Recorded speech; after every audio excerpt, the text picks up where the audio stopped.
to go through, because obviously it's an amending ordinance, so it does have to go to the full city council. I assume that it has to go to Plum. I don't know whether it has to go to CPC. We have to, I would need to look at those things to determine that. And also my colleague...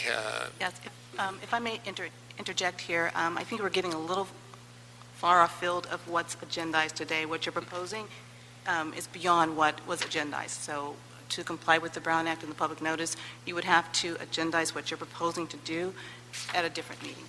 No, I mean, that's the purpose of the motion that we submitted. The purpose of what was agendized today are the administrative rules that pertain to the ordinance that was already passed. What you're proposing to do is to introduce a motion to amend the ordinance that goes into effect on Saturday. Right. That's So what beyond we're the trying to scope. cure is what You're trying to carve out an exception. No, let me finish. we please. have, Let me finish, please. We're trying to cure what was a failure to put this on, but I will suggest to you that, and related matters, and I think this is intimately related, having been there, that this would fall within the related matters. Well, I would respectfully disagree, because the whole... This is not a related matter? If I may finish.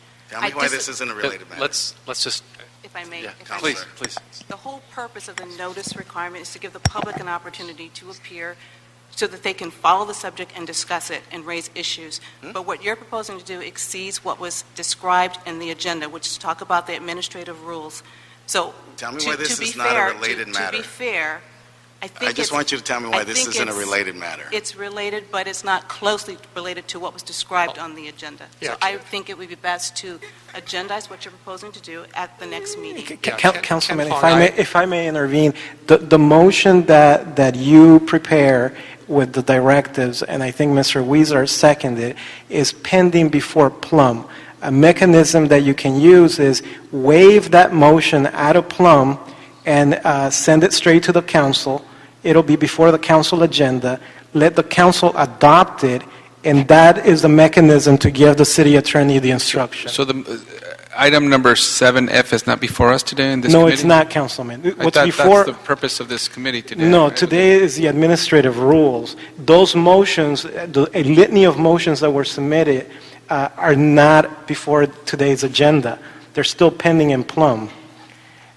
So, I wasn't aware of that. I thought we were taking them all in today with the no, because agenda today. I think today is merely the Cultural Affairs report on the administrative rules. Well, then I would concur with the city attorney then, and we would No. waive this, because this is not before the committee today. I thought it was. But we would have to waive that. You would waive it out of Plum. You could, if the council president agrees, perhaps you can have it on the council agenda this Friday. Let the council adopt that motion, and you can verbally amend it on the floor and include Mr. Price as part of that directive, CD9. So it'll be CD9, 1, and 14, and city attorney at that point would have the instruction to do the amendments to the ordinance that becomes effective on Saturday. That sounds like a way forward to me. We'll do it Friday. No? Well, look, If we since we're here to discuss but Mr. original Cedillo, art if we murals. memorialize this on Friday and it goes into effect on Saturday as intended, exempting 1, 9, and 14, I think we're in business. Well, let me just clarify. The ordinance that has already been adopted will go into effect. Any amending ordinance will only go into effect after it's been adopted and Right. signed by the mayor. Because it will be a standalone motion. So, I mean, a standalone ordinance, two separate ordinances. Correct. Okay, then from the CLA's perspective, how quickly could that be done if this does come to council on Friday? At that point, the city attorney would have to tell you what their, I don't know what timeline they will use to prepare, in essence, a new ordinance that would carve out CD1, CD14, and CD9. So they have to tell you what their deadline is. And there's also notification issues as far as posting the ordinance and whatnot. There's no doubt that Mr. Cedillo and Mr. Huiz are exactly accurate, that the intent of the city council was to exempt 1 and But 14. let me tell you, in the notice here, there's also no doubt that we're here to discuss the creation of new original art murals and the preservation of existing art murals on private property. That's the notice. That's the subject matter notice, and that's the subject matter we're discussing here. But It's clear. but- It's but- evident. Its words could not be any clearer. And also, Councilman, another wrinkle to that is that if you look at the agenda, there's an associated council file with it. The motion that you did and Mr. Weezer did is part of another file. I understand that. So- That is, as they would say, distinction without a difference for this discussion. With all due respect. So let me ask just administratively then, we move forward on this item, we resolve this item, we move forward, and, we put this item to rest, and then we're in business for the mural ordinance going into effect this Saturday. We then do the process as described, and we are able to bring the amendment of the ordinance to the full city council on Friday. In anyone's experience, what's the world record in terms of getting an adopted, posted, signed by the mayor, and I'm looking to you to tell me the and that rolls fastest way we can get this done. As far as giving the directive, you can do that directive on Friday, assuming the council president places the motion before the council. As far as preparing the actual ordinance, that I will refer to the city attorney who has to prepare it. So that's outside of our control. Mr. Fong, would you care to comment? Yes, the actual ordinance itself, it probably won't be that complicated, but I do have to work with the planning department, and I have to work with staffs of CD1 and CD14, and we have to comply with all of the requirements of the code for an amending ordinance. So, we have to sit down and figure out scheduling and that sort of thing. So, of course, we would do this as urgently as we can, but we have to respect the existing process. That's all I'm saying. And as I stand here now, I don't think I can give you a set date when this will be done. Yes, but we want something to compare it to 6 months, so it's less than 6 months. Well, I would hope so, but I individually do not have complete control over the process, is what I'm telling you. All right. Let's move on. Unless there are, I think we have a way forward. I think that we can maybe do some of this referral-wise, get to the bottom of it, get it to council on Friday, get the carve-outs, and then expedite the amending ordinance so that, and then get a date certain, require a date certain once we've figured out some of these details. Is that fair, my colleagues? If we do it that way, I think that's about the only option we're left with at this moment on the table. Well, you're asking a different question. I'm happy to proceed that way. Okay. All right. It's an answer to a different Okay. question. Thank you. Now, having said that, thank you, Mr. Rothman, Mr. Fong. Having said that, I have some suggestions on the administrative rules. Fairly minor, but I have some suggestions that I would love to see incorporated without objection of my colleagues. And that is in the administrative rule number 3, according to my document.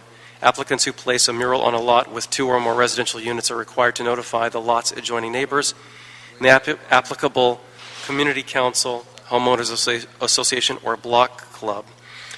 In my district, there are several improvement associations. They're not called community councils, nor neighborhood councils, nor homeowner. They're improvement associations. Could we add that term, improvement associations, to that administrative line?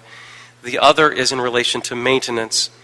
And the last sentence of the 4th item, where it says the individual providing maintenance is required to apply an anti-graffiti coating to the mural.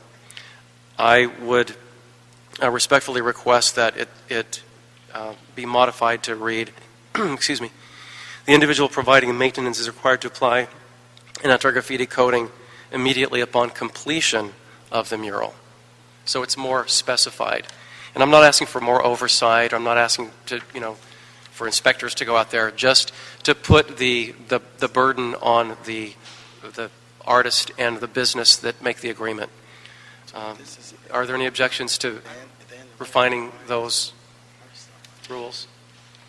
Hearing none, let's move forward with that.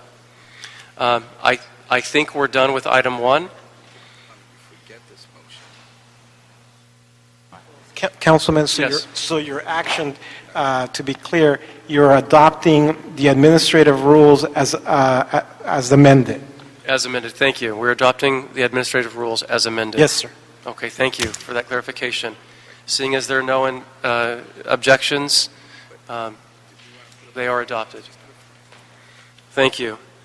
And let me just say, we will move forward on the amending ordinance. Okay, we will move on to item number 2 of the agenda. Which is now a standalone Arts Committee meeting. Okay.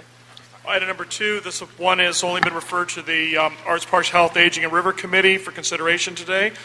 This is a motion, Weezer, O'Farrell, Cedillo, relative to instructing the DCA with the assistance of the City Planning Department, Department of Building and Safety, and CAO, in consultation with the City Attorney, to report with recommendations and accompanying ordinance to update the Arts Development Fee Ordinance, to update the amounts collected and the process for collecting and dispersing fund, as well as recommendations for expanding the types of projects generating arts development fees and appropriate credits and exemptions. This matter has also been referred to the Budget and Finance Committee.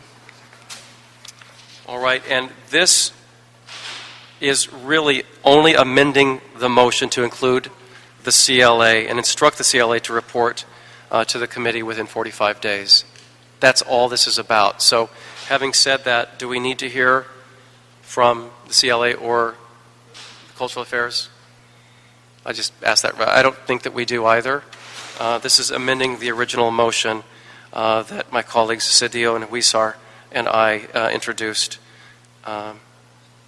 instructing an update on the arts fee to include the CLA. Seeing as there are no objections, shall we call it so moved and adopt? Thank you. Thank you, gentlemen. All right, thank you all. That's it. Thank you.